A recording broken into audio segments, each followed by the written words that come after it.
Hi పిల్లలు, welcome to ఓయ్ honey channel. కథ వినడానికి సిద్ధంగా ఉన్నారా? ఈ రోజు మన కథ పేరు గమనించు, నేర్చుకో, గౌరవించు. భారతదేశం పల్లెటూళ్ళకి పట్టుకొమ్మ అనే నానుడి ఉంది, మీకు తెలుసా? అలాంటి మన భారతదేశంలో ఒక అందమైన పల్లెటూరులో గాయత్రి, ఆదిత్య అనే కొత్తగా పెళ్ళైన యువజంట ఉంది. కొత్తగా పెళ్ళైన ఈ జంటకు రాజులు, రాణీలు ఉన్న పురాతనమైన కథలంటే చాలా ఇష్టం. ఒకరోజు వాళ్ళు చదువుకున్న వారికి దగ్గరగా ఉన్న కోట గురించి మాట్లాడుకుంటున్నారు.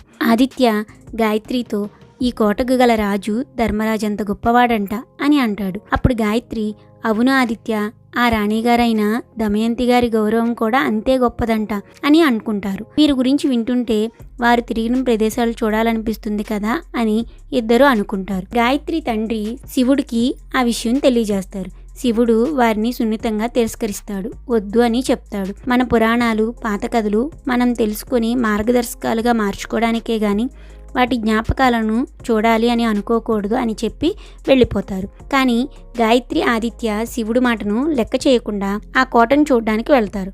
ఆ కోట చూడటానికి చాలా భయంకరంగా ఉంటుంది. ఆ కోటకు వెళ్లే దారి కూడా చాలా చీకటిగా ఉంటుంది.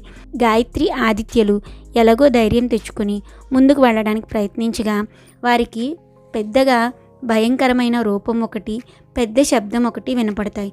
దాంతో భయం వేసి ఇద్దరు వెనక్కి వచ్చేస్తారు. శివుడు వాళ్ళని గమనించి, వెళ్ళారు కదా మీరు కోట దగ్గరికి,